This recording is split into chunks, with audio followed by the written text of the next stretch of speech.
तेरी मेरी कहानियाँ से सभी अपडेट पाने के लिए बेल आइकन दबाएं। आज की कहानी है औरत चाहे तो घर को स्वर्ग बना सकती है। बिटिया, तेरे जेठ और जेठानी बहुत चालाक हैं। इनसे थोड़ा बचकर रहना। तेरा पति सिर्फ नाम का ही नहीं, सचमुच का भोला है। तभी तो इन्होंने बेईमानी करके सब कुछ हड़प लिया और इस बेचारे को झोपड़ी में लाकर पटक दिया। गांव की एक बुजुर्ग महिला ने नई दुल्हन श्यामा से कहा। आज ही श्यामा की शादी हुई है और जैसे ही वह अपने ससुराल पहुंची तो खपरेल का टूटा फूटा कच्चा मकान देखकर उसका मन चित्कार कर उठा और वह फूट फूट कर रोने लगी कि भगवान ने उसकी किस्मत में शायद सुख लिखा ही नहीं है। पीहर में भी वह 3 भाभीयों की नौकरानी थी और यहाँ भी उसे कुछ सुख दिखाई नहीं दे रहा। एक मन तो कहने लगा, श्यामा अभी यहाँ से भाग चल, पर दूसरा मन बोला, भाग कर जाएगी कहाँ? वहाँ कौन सी तू सुखी थी? यहाँ कम से कम तेरा अपना घर तो है, वहाँ तो भाभीयों की नौकरानी बनकर ही रहना पड़ेगा। तभी एक बुजुर्ग महिला उसके पास आई और उसे सांत्वना देने लगी। उन्होंने श्यामा को उसके जेठ जेठानी के बारे में सब कुछ बता दिया। श्यामा ने उनकी बातें बहुत ध्यान से सुनी। जाते जाते वह बुजुर्ग महिला श्यामा को कह कर गई, बहू, औरत चाहे तो घर को स्वर्ग बना ले और औरत चाहे तो घर को नर्क बना ले। अब तू जाने तुझे तेरे घर को क्या बनाना है। बाकी कभी भी किसी चीज़ की ज़रूरत पड़े तो बेहिचक चली आना। श्यामा का पति भोला अपने भाई भाभी को राम सीता के समान ही मानता है। उनके खिलाफ एक शब्द भी नहीं सुन सकता था। इसीलिए श्यामा ने उसे कुछ नहीं कहा। 1 महीने तक वह चुपचाप सब कुछ देखती रही और समझती रही। 1 महीना बीतने के बाद उसकी जेठानी ने महीने भर का राशन 20 किलो अनाज उसके घर भिजवा दिया। भोला सारे खेत खलिहान संभालता था, पर उसे सिर्फ हर महीने 10 किलो अनाज ही मिलता था। परिश्रम सारा भोला का होता था, पर उसका फल मिलता था उसके भाई भाभी को। भोला के भाई ने घर का बंटवारा तो कर दिया था, पर खेत खलिहानों का बंटवारा नहीं किया था, क्योंकि वह बहुत ही निकम्मा था। वह खुद तो कुछ काम नहीं करता था और भोला से सारा काम करवाता था। और आखिर में यह कहकर कि भोला तू तो अकेला है, मेरा तो बड़ा परिवार है, सब कुछ अपने पास ही रख लेता था और भोला को बदले में 2 वक्त की रोटी दे देता था।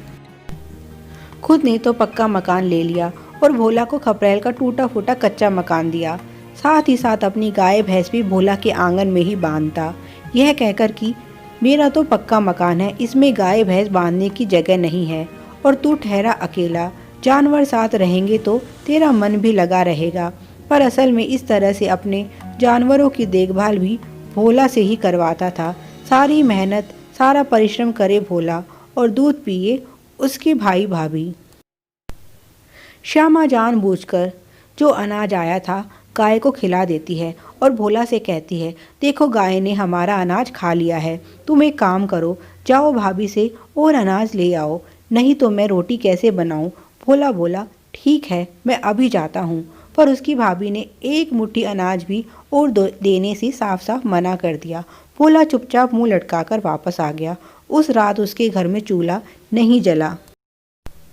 अगली सुबह श्यामा बोली, देखो जी मेरा भूख के कारण बुरा हाल हो रहा है, आप अपने भाई से बात करो और उनसे कुछ पैसे ले आओ और बाजार से जाकर कुछ सामान खरीद लाओ।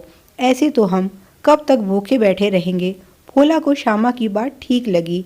वह अपने भाई के पास पहुंच गया। उसके भाई ने सारी बात ध्यान से सुनी और फिर बोला, भोला मैं तो तेरे भरोसे सारे खेत खलिहान छोड़ देता हूँ और तू है कि थोड़ा सा अनाज भी नहीं संभाल कर रख सका। पता नहीं आज तक तूने मेरा कितना नुकसान करवाया होगा। और वह भोला को पैसे देने से साफ इनकार कर देता है। भोला फिर मुंह लटकाकर घर वापस आ जाता है और श्यामा को सारी बात बताता है। श्यामा कहती है, ऐसे तो काम नहीं चलेगा, मैं एक काम करती हूँ, पड़ोस वाली अम्मा जी से कुछ खाने का सामान ले आती हूँ।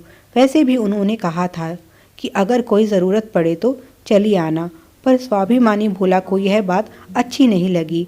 तब श्यामा कहती है, कोई बात नहीं, मैं उधार ही ले आती हूँ, जब आपके पास पैसे होंगे तब हम चुका देंगे। भोला बोला, पर मेरे पास तो पैसे होते ही नहीं, तो हम चुकाएंगे कैसे।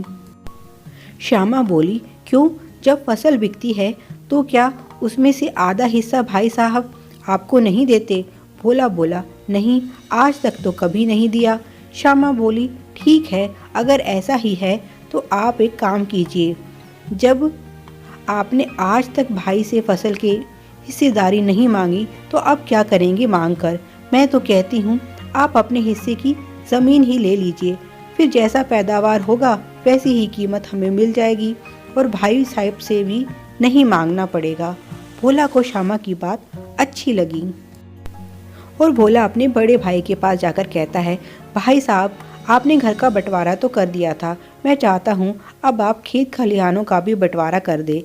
घर के अंदर बैठी भाभी सब कुछ सुन रही थी। वह समझ जाती है कि यह सब किया धरा भोला की बीवी का ही है। वह अपने पति को अंदर बुलाकर कुछ समझाती है और फिर भोला का भाई, जो सबसे कम उपजाऊ ज़मीन थी, वह भोला को दे देता है। बस अब क्या था, भोला तो शुरू से ही परिश्रमी था। वह बहुत मेहनत करता है और उसे फसल की अच्छी कीमत मिल जाती है। वह बहुत खुश होता है और सारे पैसे लाकर श्यामा के हाथ में रख देता है। श्यामा भी बहुत खुश होती है और सबसे पहले जाकर पड़ोस वाली अम्मा का कर्जा उतारती है। धीरे धीरे भोला के घर में समृद्धि आने लगती है। उसका घर भी पक्का हो जाता है और दूध के लिए एक गाय भी बांध लेता है। सारे गांव वाले श्यामा की बहुत प्रशंसा करते हैं कि कैसे उसने आकर भोला की किस्मत ही बदल दी।